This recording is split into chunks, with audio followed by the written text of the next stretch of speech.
आप सभी को नमस्कार दोस्तों। आज के इस वीडियो में अध्ययन करने वाले हैं बीएमयू कोटा और राजस्थान की सभी यूनिवर्सिटी की बीए सेमेस्टर फर्स्ट की इतिहास की बुक, और जिस बुक का नाम है भारत का इतिहास प्रारंभ से 1200 ईस्वी तक।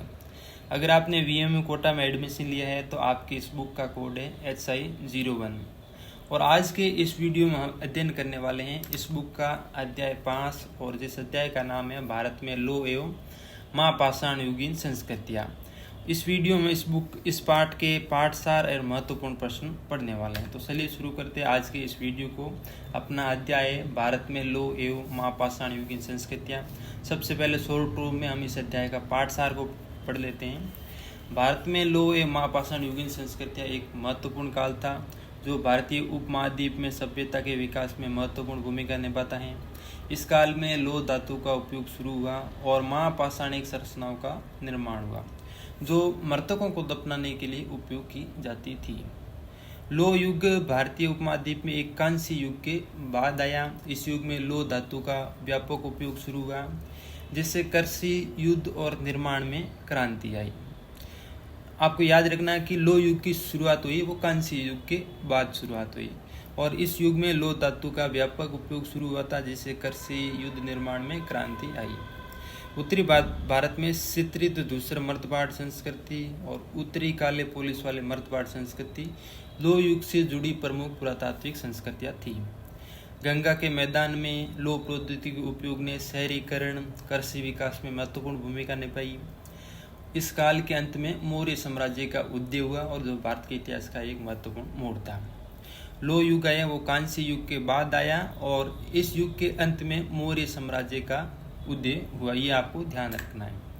इसके बाद आती है महापाषाण संस्कृति। महापाषाण संस्कृति है वो दक्षिण भारत में लौह युग से जुड़ी एक विशेष संस्कृति थी। इस संस्कृति के लोग मृतकों को दफनाने के लिए विशाल पत्थर संरचनाओं का निर्माण करते थे। इन संरचनाओं के भीतर विभिन्न प्रकार के लोहे के उपकरण, मिट्टी के बर्तन, अनेक कलाकृतियाँ पाई गई हैं जो उस समय के लोगों के जीवन और विश्वासों के बारे में जानकारी प्रदान करती हैं। महापाषाण संस्कृति के लोग धान और रागी जैसी फसलों की खेती करते थे, काले और लाल रंग के मिट्टी के बर्तनों का उपयोग करते थे, और इस संस्कृति में लोहे का व्यापक उपयोग होता था जिससे कृषि और युद्ध में दक्षता वृद्धि हुई। सबसे आपको ये ध्यान रखनी है कि इस युग की शुरुआत हुई वो कांस्य युग के बाद हुई है, और इस युग के अंत में वो मौर्य साम्राज्य का उदय हो गया। अब पढ़ लेते हैं इस पाठ से एग्जाम में आने वाले महत्वपूर्ण प्रश्न। अपना पहला प्रश्न है, भारत में पाषाण युग की खोज किसने की? तो इसका आंसर है रॉबर्ट ब्रूस फुटे ने की। कब की पूछ ले तो 1863 में खोज की भारत में पाषाण युग की। सेकंड प्रश्न है और सबसे इम्पोर्टेंट प्रश्न है, भारत की लौह युगीन संस्कृतियों के बारे में बताइए। या प्रश्न कैसे भी पूछ सकते हैं कि भारत में लौह के उद्भव के विभिन्न केंद्रों का वर्णन कीजिए। तो आपको उत्तर इस प्रकार लिखना है, भारत में लौह युग संस्कृतियों को चित्रित धूसर मर्दबाण संस्कृति, उत्तरी काली पोलिस वाले मर्दबाण संस्कृति के रूप में जाना जाता है। भारत में लौह युगीन संस्कृति को वर्णन इस प्रकार के, सबसे पहला पॉइंट आपको लिखना है चित्रित धूसर मर्दबाण संस्कृति, यानी इस संस्कृति 1200 से 700 ईसा पूर्व के बीच उत्तरी भारत में फली फूली। ये इसका टाइम है 1200 से 700 ईसा पूर्व। और संस्कृति के लोग विशिष्ट रूप से चित्रित धूसर रंग के मिट्टी के बर्तनों का उपयोग करते थे। इस संस्कृति के स्थलों की बात करें तो अतरंजी खेड़ा, अहिशस्त्र, आलमगीरपुर, मथुरा, रोपड़, श्रीबस्ती और कंपिले शामिल है। और इस संस्कृति के लोग लोहे के औजार और हथियारों का उपयोग करते थे जैसे तीर हैं, भाले हैं, खुरपी हैं, साकू, कटार, बसूली। जो अंतरजी खेड़ा में धातु शोधन भट्टियों के अवशेष मिले हैं जो इस संस्कृति के धातु क्रम के ज्ञान को दर्शाते हैं। और इस संस्कृति काल है वो 1000 ईसा पूर्व के आसपास माना जाता है, यानी ये संस्कृति 1200 ईसा पूर्व के आसपास का इनका टाइमिंग है। सेकेंड पॉइंट है उत्तरी काले पोलिस वाले मर्दबाण।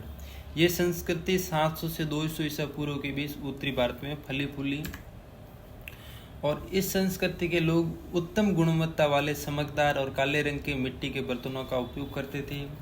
और इस संस्कृति के स्थलों में कौशाम्बी है, श्रीबस्ती है, राजघाट है, वैशाली है, सोनपुर है, ये स्थान शामिल हैं। संस्कृति के लोग भी लोहे के औजार और हथियारों का उपयोग करते थे। जाहिर सी बात है कि लोह युगीन संस्कृति, तो इसमें लोह धातु का सबसे ज़्यादा उपयोग हुआ। ये संस्कृति गंगा घाटी में शहरीकरण और राजनीति विकास में भी महत्वपूर्ण भूमिका निभाती। अब पढ़ते हैं भारत में लोह उद्भव के विभिन्न केंद्र। भारत में लोह उद्भव के कई संभावित केंद्र हैं, जिनमें मध्य गंगा घाटी है, पूर्वी विंध्य क्षेत्र है और प्रायद्वीपीय भारत शामिल है। कुछ विद्वानों का मानना है कि भारत में लोहे का उपयोग 1800 ईसा पूर्व से शुरू हो गया था, जबकि अन्य इसे 1000 ईसा पूर्व से मानते हैं। अंतरंजी खेड़ा है, अहिशस्त्र है, मल्लार है, राजा नल का टीला है, दादूपुर है, लोह देवा जैसे स्थलों पर खुदाई में लोहे के उपयोग के शुरुआती प्रमाण मिले हैं इन स्थानों से।